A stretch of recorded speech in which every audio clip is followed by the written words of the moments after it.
दोस्तों, आपके अपने चैनल स्टडी संग्राम पर मैं रोहित स्वागत करता हूं। और आज आपका सामान्य ज्ञान की 9 क्लास होगी। आप चाहे सीयूटी की preparation, common university entrance test की प्रिपरेशन कर रहे हो, चाहे बीएड प्रवेश परीक्षा 2022 की तैयारी कर रहे हो। अब समझिए इसमें क्या आएगा क्वेश्चन में। मतलब सेक्शन 3 तो सीयूटी में है और सामान्य ज्ञान जो होता है पेपर फर्स्ट में बीएड प्रवेश परीक्षा में और बिहार बीएड में भी जो है सामान्य ज्ञान आती है। और जो राजस्थान का पीटेट है इसमें भी सामान्य ज्ञान का रोल रहता है। तो सामान्य ज्ञान यहाँ सभी के लिए इंपॉर्टेंट हो सकती है और बीएड प्रवेश परीक्षा के लिए तो महत्वपूर्ण ही है बिल्कुल।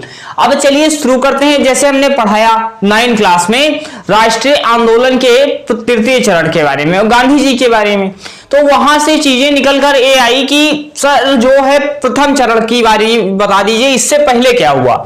तो उससे पहले से भी प्रश्न 1 से 2 बन सकते हैं। तो हम लोग उन 1-2 प्रश्नों को छोड़े, उसके लिए हम इस सामान्य ज्ञान की 9 क्लास में इसको कंप्लीट कर लेते हैं। अब इसको कंप्लीट करने में इसमें हम पढ़ेंगे क्या, जैसे भारतीय राष्ट्रीय कांग्रेस के बारे में पढ़ेंगे। इनमें कौन से प्रमुख अधिवेशन हुए हैं, कौन से महत्वपूर्ण कार्य हुए हैं। डायरेक्ट एग्जाम में जो क्वेश्चन बनते हैं वहीं से डायरेक्ट आपको पढ़ा दिया जाएगा। तो चलिए देखते हैं आखिर इसमें पढ़ेंगे क्या। बात करेंगे भारतीय राष्ट्रीय कांग्रेस की जो राष्ट्रीय आंदोलन जब होता है, राष्ट्रीय आंदोलन का प्रथम चरण 1885 से शुरुआत होती है। उसी आंदोलन की शुरुआत में एक पहला कदम यह होता है कि राष्ट्रीय कांग्रेस या भारतीय राष्ट्रीय कांग्रेस की स्थापना होती है। अब आपसे पूछा जा सकता है कि भारतीय राष्ट्रीय कांग्रेस जो था इसकी स्थापना कब हुई थी। तो ये जो था प्रथम चरण था, राष्ट्रीय आंदोलन के प्रथम चरण में जो है राष्ट्रीय कांग्रेस की स्थापना होती है। तो 28 दिसंबर 1885 को राष्ट्रीय कांग्रेस की स्थापना हो जाती है। 1885 लिख लीजिएगा और 28 दिसंबर का दिन 1885 में राष्ट्रीय कांग्रेस की स्थापना होती है। आखिर स्थापना हुई तो स्थापना करने वाला भी तो कोई होना होगा या तो हुआ होगा। तो एओ ह्यूम थे, डॉक्टर एओ ह्यूम या एओ ह्यूम मिल सकता है ऑप्शन में कि राष्ट्रीय कांग्रेस की स्थापना एओ ह्यूम ने की थी। इन्हें जब भाई जो कोई स्थापना करता है, आप कोई चीज स्थापना करेंगे तो उसे क्या कहते हैं, फादर कहते हैं। तो यह भारतीय राष्ट्रीय कांग्रेस का पिता भी आपसे पूछा जा सकता है कि भारतीय राष्ट्रीय कांग्रेस का पिता कौन है। तो भारतीय राष्ट्रीय कांग्रेस का पिता कौन हो जाएगा, एओ ह्यूम हो जाएंगे। राष्ट्रीय कांग्रेस की स्थापना कब हुई, 28 दिसंबर 1885 को हुई। अब यहां से और कौन सा प्रश्न पूछा जा सकता है, इसके अध्यक्ष कौन थे सर, इसके अध्यक्ष कौन थे। तो इसके अध्यक्ष मतलब ये अध्यक्ष ने पढ़िए भी, जब इनकी स्थापना होती है 28 दिसंबर 1885 को, उस समय भारत का वायसराय कौन था, बताइए भारत का वायसराय कौन था। तो किसके शासनकाल में उस समय जब राष्ट्रीय कांग्रेस की स्थापना होती है, उस समय जो होता है लॉर्ड डफरिन जो है वायसराय था। आपसे डायरेक्ट पूछा जाएगा जब राष्ट्रीय कांग्रेस की स्थापना हुई उस समय भारत का वायसराय कौन था। उस समय वायसराय लॉर्ड डफरिन हो जाते हैं, लॉर्ड डफरिन हो जाते हैं। अब जब ये वायसराय हुए, भाई स्थापना हो गई इनकी, तो इनका कोई अधिवेशन भी तो हुआ होगा। तो अधिवेशन कहाँ होता है, पहला अधिवेशन इनका कहाँ होता है, 72 लोग सम्मिलित होते हैं पहले अधिवेशन में। पहला अधिवेशन जो होता है वह गोकुलदास तेजपाल संस्कृत विश्वविद्यालय में होता है। कहां पे, मुंबई में होता है। गोकुलदास तेजपाल संस्कृत विश्वविद्यालय में जो है 72 लोगों के साथ प्रथम अधिवेशन होता है। अब प्रथम अधिवेशन होता है तो इसकी अध्यक्षता भी तो किसी ने की होगी, समझ में आई बात। अब अध्यक्षता किसने की होगी, तो पहले अधिवेशन की अध्यक्षता कौन करते हैं, व्योमेश चंद्र बनर्जी करते हैं। पहले अधिवेशन की अध्यक्षता कौन करते हैं, व्योमेश चंद्र बनर्जी करते हैं। यहां से ये प्रश्न पूछा जाएगा कि सर कहां पहला अधिवेशन कहां हुआ, तो पूछेगा कि मुंबई में ऑप्शन मिल सकता है गोकुलदास तेजपाल संस्कृत विश्वविद्यालय ऑप्शन में रहेगा। कितने लोगों ने सम्मिलित हुए इसमें, 72 लोगों के साथ। अध्यक्ष कौन थे, व्योमेश चंद्र बनर्जी थे। ये चीज हो गई। अब यहां से एक प्रश्न और पूछा जाता है कि भारतीय राष्ट्रीय कांग्रेस के प्रथम मुस्लिम अध्यक्ष कौन थे। बताइए, ये तो आपको पता भी होगा अगर आपने पढ़ा होगा पहले। तो भारतीय राष्ट्रीय कांग्रेस के प्रथम मुस्लिम अध्यक्ष बरूद्दीन तैयब जी हो जाते हैं, बरूद्दीन तैयब जी हो जाते हैं।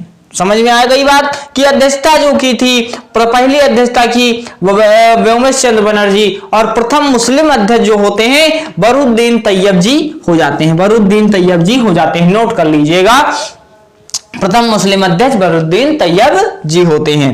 प्रथम अंग्रेज अध्यक्ष या ब्रिटिश अध्यक्ष कौन होते हैं सर? प्रथम अंग्रेज अध्यक्ष, भारतीय राष्ट्रीय कांग्रेस के प्रथम अंग्रेज या प्रथम ब्रिटिश अध्यक्ष कौन होते हैं? तो बताइए, जॉर्ज यूले हो जाते हैं, जॉर्ज यूले होते हैं। जॉर्ज यूले कौन थे? ब्रिटिश अध्यक्ष होते हैं और या पहले अंग्रेज अध्यक्ष होते हैं। नोट कर लीजिएगा इस सारे पॉइंट। अब जो होता ही नहीं है, अधिवेशन जो होते हैं, अधिवेशन कुल तो पढ़ेंगे नहीं, आपके एग्जाम में कुछ इंपॉर्टेंट होंगे तो अपने एक्सपीरियंस अनुभव के आधार पर और जितने एग्जाम हुए उन सबको देखने के बाद कुछ इंपॉर्टेंट अधिवेशन भी हम लाए। अब अधिवेशन जो होता है, एक कलकत्ता अधिवेशन होता है, 1896 का कलकत्ता अधिवेशन होता है। अब कलकत्ता अधिवेशन जब होता है सर, नोट कीजिए इसे, कलकत्ता अधिवेशन होता है, इसकी अध्यक्षता कौन करता है? इसकी अध्यक्षता कौन करता है? आखिर अहम कार्य इसमें क्या होता है? इसमें जब भाई अधिवेशन होता था उसमें कोई ना कोई महत्वपूर्ण कार्य जरूर होता था। अब यहां पे भी कोई महत्वपूर्ण कार्य हुआ होगा। तो 1896 में जब कलकत्ता अधिवेशन होता है तो इसकी अध्यक्षता तो रहीमतुल्लाह सयानी जी करते हैं, रहीमतुल्लाह सयानी करते हैं। और वंदे मातरम जो है पहली बार कहां गाया जाता है? गाया जाता है तो कहां गाया जाता है? यह कलकत्ता अधिवेशन में गाया जाता है। मतलब समझिए बात को, 1896 में जो कांग्रेस का अधिवेशन होता है वहां पे पहली बार वंदे मातरम गाया जाता है। वंदे मातरम गाया जाता है किसकी अध्यक्षता में? वंदे मातरम या वंदे मातरम जब गाया गया उसकी अध्यक्षता 1896 में किसने की थी? तो रहीमतुल्लाह सयानी ने की थी। नोट कर लीजिएगा इस पॉइंट को। फिर जो 1896 के बाद कोई पढ़ने की, फिर उसमें पढ़ेंगे तो ज्यादा हो जाएगा और एग्जाम में ज्यादा पूछा उसमें नहीं जाता। अब उसके बारे में फिर आगे आते हैं कि आखिर क्या होता है। 20 जुलाई 1905 को क्या होता है? इसी चरण में बंगाल विभाजन की घोषणा हो जाती है। जब भारत और जो बंगाल विभाजन होता है, जब बंगाल विभाजन होता है उस समय जो वायसराय थे वह कौन थे? बंगाल विभाजन किसके शासनकाल में होता है? यह प्रश्न आपसे बनता है और पूछा जाएगा। तो बंगाल विभाजन किसके शासनकाल में होता है? तो लॉर्ड कर्जन थे उस समय, लॉर्ड कर्जन हो जाते हैं। आपसे पूछा जाएगा कि बंगाल विभाजन किसके शासनकाल में होता है? तो लॉर्ड कर्जन के शासनकाल में होता है। और बंगाल विभाजन की जो है घोषणा कब होती है? 20 जुलाई 1905 को होती है। भाई जब बंगाल विभाजन की घोषणा होती है तो क्या होता है? भारतीय सभी लोग एकमुष्ट होते हैं और उसके विरोध में क्या चलाते हैं? 7 अगस्त 1905 को, 20 जुलाई 1905 को बंगाल विभाजन की घोषणा होने के बाद तत्काल प्रभाव से 7 अगस्त 1905 को स्वदेशी आंदोलन या बहिष्कार आंदोलन, स्वदेशी आंदोलन के साथ बहिष्कार प्रस्ताव पारित किया जाता है अपने कांग्रेस जो होता है राष्ट्रीय कांग्रेस द्वारा स्वदेशी आंदोलन के साथ बहिष्कार प्रस्ताव जो है पारित किया जाता है। अब बहिष्कार प्रस्ताव में क्या होता है सर? सरकारी नौकरियां त्याग देते हैं और विदेशी वस्त्रों का बहिष्कार कर देते हैं, विदेशी वस्त्रों को जला देते हैं, ऐसी चीजें होती हैं। जब स्वदेशी आंदोलन चलता है 7 अगस्त 1905 को बंगाल विभाजन के विरोध में चलता है और बहिष्कार प्रस्ताव होता है, कोई उपाधि मिली होती है वह भी वापस कर दी जाती है। ये चीजें होती हैं, जैसे कोई उपाधि थी वह भी, मतलब ये नाराजगी कि भाई बंगाल विभाजन नहीं होना चाहिए, ये चीजें थी। अब 1905 में जब ये जो होता है या बंगाल विभाजन होता है, आपसे पूछा जाएगा कि बंगाल विभाजन पारित कब होता है? मतलब ये 16 अगस्त 1905 की बात है, बंगाल विभाजन पूरा प्रभावी हो जाता है, बंगाल विभाजन प्रभावी हो जाता है, पूर्ण रूप से लागू हो जाता है। 20 जुलाई को तो घोषणा होती है पर 16 अगस्त 1905 को बंगाल विभाजन प्रभावी हो जाता है। 16 अगस्त 1905 में ऑप्शन में आपको मिलेगा, या 20 जुलाई नहीं मिलेगा। आपसे पूछा जाएगा कि बंगाल विभाजन प्रभावी कब हुआ? तो 16 अगस्त 1905 को बंगाल विभाजन प्रभावी होता है। अब बंगाल विभाजन किसके शासनकाल में होता है? तो लॉर्ड कर्जन के शासनकाल में होता है। बंगाल विभाजन जब 16 अगस्त 1905 को प्रभावी होता है तो 16 अगस्त को सर क्या मनाया जाता है? नोट कीजिएगा पॉइंट को, 16 अगस्त को क्या मनाया जाता है? 16 अगस्त को जो होता है पूरे बंगाल में शोक दिवस के रूप में मनाया जाता है। 16 अगस्त को पूरे बंगाल में शोक दिवस के रूप में मनाया जाता है। यह चीज काफी इंपॉर्टेंट है। अभी अधिवेशन कुछ और बता रहे हैं, इसका स्क्रीनशॉट ले लीजिए। अभी तुरंत इस जो है अधिवेशन अभी और बताते हैं। आप लोगों ने स्क्रीनशॉट ले ही लिया होगा। अब यहां चीजें जो होती हैं, कुछ अधिवेशन जो हैं, इसके बाद ये समझ लीजिए यहीं से प्रश्न आपका आ जाएगा। जो कुछ अधिवेशन जो है यह इंपॉर्टेंट होते हैं। अब इन अधिवेशनों में कौन से अधिवेशन पढ़ेंगे? 1906 का पढ़ लेते हैं। 1906 में क्या होता है? कलकत्ता अधिवेशन होता है। 1906 में क्या होता है? कलकत्ता अधिवेशन होता है। कलकत्ता अधिवेशन में ज्यादा अहम फैसले कलकत्ता अधिवेशन में ही लिए गए हैं। जो चीजें पूछी जाती है वह कलकत्ता अधिवेशन से ही अधिक पूछी जाती हैं। अब कलकत्ता अधिवेशन जो होता है, अब कलकत्ता अधिवेशन की अध्यक्षता 1906 में कौन करता है? यह ज्यादा इंपॉर्टेंट नहीं है। पर यहाँ पे क्या, यहाँ ये चीजें जब पूछा जाएगा प्रथम बार स्वराज शब्द का प्रयोग कहाँ हुआ, तो कलकत्ता अधिवेशन 1906 में होता है। प्रथम बार स्वराज शब्द का प्रयोग कलकत्ता अधिवेशन में होता है। इसकी अध्यक्षता कौन करते हैं? दादा भाई नौरोजी करते हैं। दादा भाई नौरोजी करते हैं और कलकत्ता अधिवेशन की अध्यक्षता करते हैं। और प्रथम बार स्वराज शब्द का प्रयोग होता है। 1906 की बात हो रही है। अब दादा भाई नौरोजी के बारे में दो प्रश्न आपके आते हैं कि वयोवृद्ध मतलब सबसे वृद्ध आदमी किसे कहा जाता है? The grand old man of India. The grand old man of India किसे कहा जाता है? या आपके एग्जाम में मिल सकता है the grand old man of India किसे कहा जाता है? तो दादा भाई नौरोजी को कहा जाता है। आपसे पूछा जाएगा poverty and un British rule of India. लिख लीजिए, poverty and un British rule of India किसकी पुस्तक है?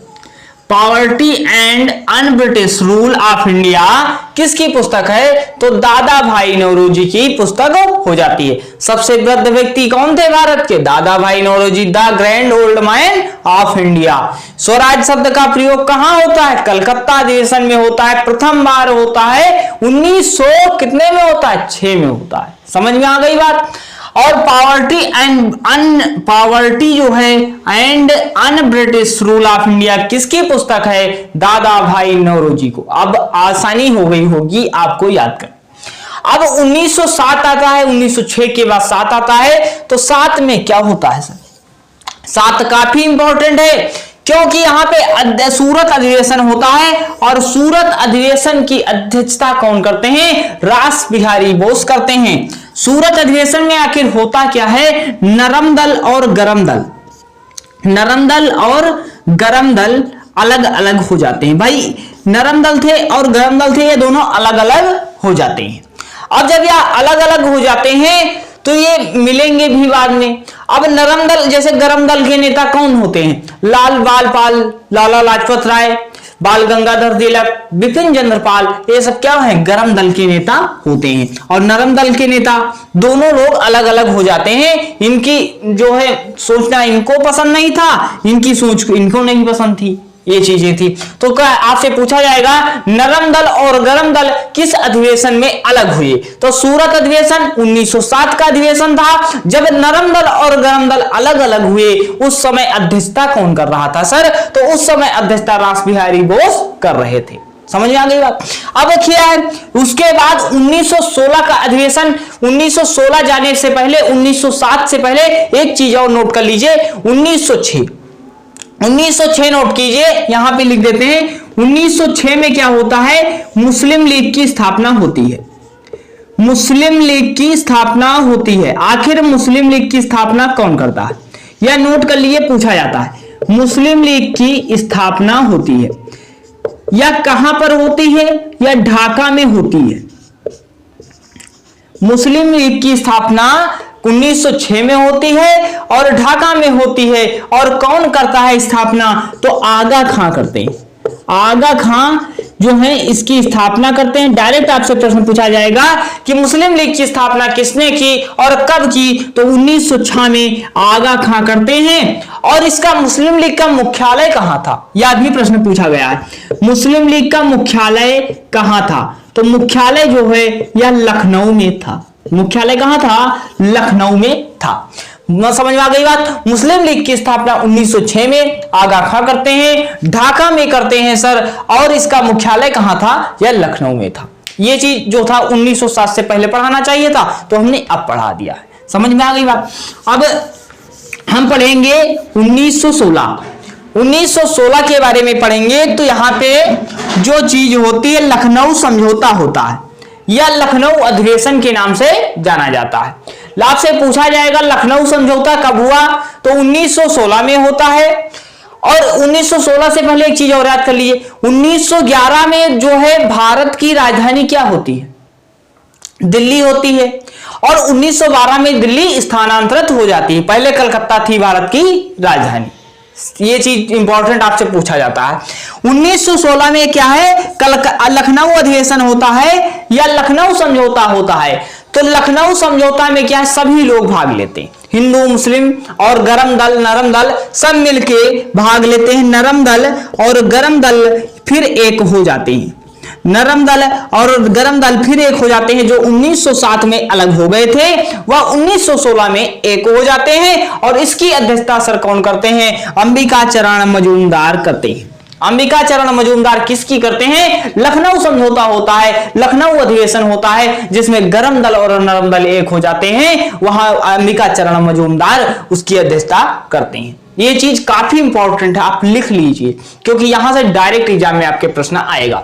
1917 कहेंगे सर छोड़ क्यों दिया बीच में, भाई क्यों पढ़ो इतना, जो आएगा वो पढ़ो। 1917 में कलकत्ता अधिवेशन होता है। कलकत्ता अधिवेशन जब होता है, यहां प्रथम महिला अध्यक्ष बनती है। आपसे यह इंपॉर्टेंट है कि भारतीय राष्ट्रीय कांग्रेस की प्रथम महिला अध्यक्ष कौन थी, तो एनी बेसेंट हो जाती है। एनी बेसेंट होती है, एनी बेसेंट होती है, या नोट कर लीजिए। आपसे पूछा जाएगा भारतीय राष्ट्रीय कांग्रेस की प्रथम महिला अध्यक्ष एनी बेसेंट होती हैं, या किस अधिवेशन में अध्यक्षता करती हैं सबसे पहली बार, तो कलकत्ता अधिवेशन। हमने कलकत्ता ही बताया है ज्यादा, क्योंकि यहीं से ज्यादा जो निर्णय या ज्यादा इंपॉर्टेंट प्रश्न बनते हैं यहीं से बनते हैं। अब 1917 में जब कलकत्ता अधिवेशन होता है, उसके अध्यक्ष कौन बनती हैं, एनी बेसेंट बनती, और ये महिला थी। तो भारतीय राष्ट्रीय कांग्रेस की पहली महिला अध्यक्ष पूछा जाए, पहली महिला अध्यक्ष पूछा जाए तो एनी बेसेंट हो जाएगा। नोट कर लीजिए, एनी बेसेंट हो जाएगा। इसके बाद क्या है, 1924। 1924 का अधिवेशन आपके एग्जाम की दृष्टिकोण से बहुत इंपॉर्टेंट है।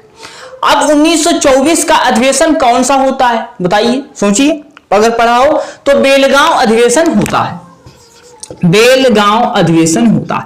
यह बेलगांव सर कहां है, तो बेलगांव जो है कर्नाटक में स्थित है। बेलगांव अधिवेशन होता है। इसकी अध्यक्षता, एकमात्र ऐसा अधिवेशन जिसकी अध्यक्षता महात्मा गांधी जी करते हैं।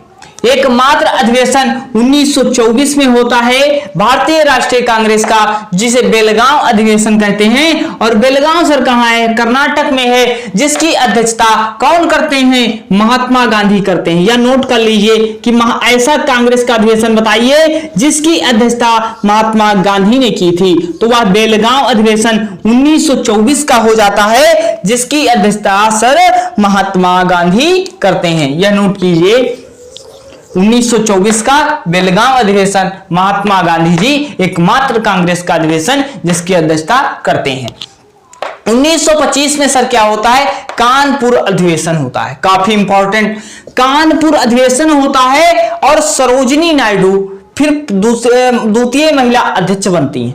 द्वितीय मतलब क्या, पहले तो ये बनाई गई जा चुकी थी एनी बेसेंट। और आपसे यहां सबसे बड़ा प्रश्न यह पूछा जाता है कि भारतीय राष्ट्रीय कांग्रेस की, नोट कीजिए फिर से, भारतीय राष्ट्रीय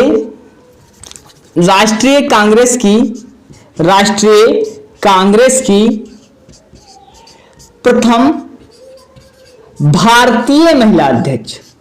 भारतीय जब पूछा जाए तब आपको क्या करना है, सरोजिनी नायडू लगा के आना। यहां पे कंफ्यूजन होगा।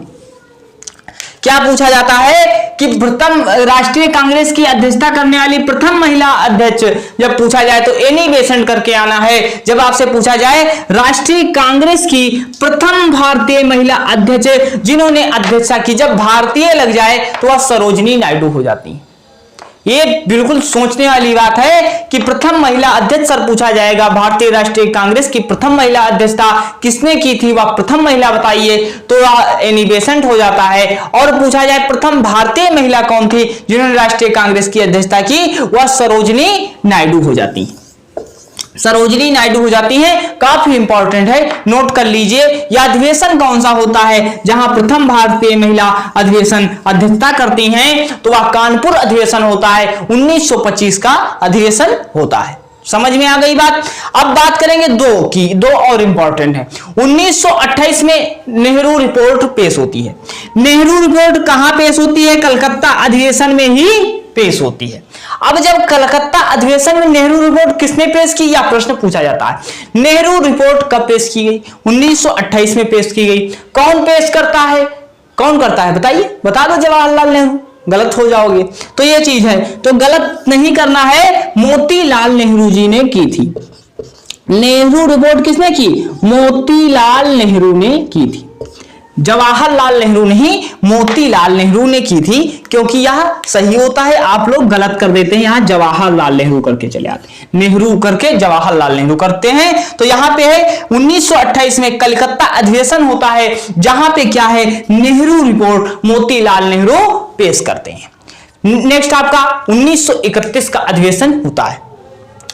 1931 में अधिवेशन कौन सा होता है, कराची अधिवेशन होता है। 1931 का कराची अधिवेशन होता है, जहां पे वल्लभ भाई पटेल जो है मौलिक अधिकारों की मांग करते हैं। आपसे यह पूछा जाएगा कराची अधिवेशन कब हुआ था, तो 1931 में होता है, और वल्लभ भाई पटेल मौलिक अधिकारों की मांग करते हैं, मौलिक अधिकारों की मांग करते हैं। अब भाई वल्लभ भाई पटेल हमने यहां पे लिख दिया, तो वल्लभ भाई पटेल, सरदार वल्लभ भाई पटेल हमें लिखना चाहिए था। हम एक प्रश्न आपको बताने के लिए यहां पे सरदार नहीं लिखे थे। अब जब सरदार तो यह हो गए, तो 1928 में जब होता है बारदौली सत्याग्रह होता है, या बारदौली जाते हैं, और वहां की महिलाओं द्वारा इन्हें जो है सरदार की उपाधि दे दी जाती है। ये चीज याद रखना कि आपसे पूछा जाएगा वल्लभ भाई पटेल को सरदार की उपाधि किसने दी थी, तो बारदौली की महिलाओं द्वारा सरदार की उपाधि दी जाती है। ये चीज आज नोट कर सकते हैं। और कराची अधिवेशन वल्लभ भाई पटेल करते हैं, और कराची अधिवेशन में मौलिक अधिकारों की मांग की जाती है। एक काफी इंपॉर्टेंट सेशन था, आपको कैसा लगा जरूर बताइए, और ये रिवीजन कर लेना, नोट कर लेना, क्योंकि बेस्ट है और इससे अधिक और बेस्ट नहीं दिया जा सकता, क्योंकि इसमें मेहनत लगी है और सारी चीजों को देखा गया है कि कहां से कौन से प्रश्न बनते हैं। एक देख लेते हैं कि और कोई प्रश्न तो इसमें नहीं आया है, बस नेक्स्ट यही था कि यहां से अब प्रश्न, यहां से जो आएगा प्रश्न यहीं से आएगा। तो भाई क्लास कैसी लगी जरूर बताइएगा। अगर क्लास अच्छी लगी हो तो भाई मात्र 2 लोगों को शेयर कर दें।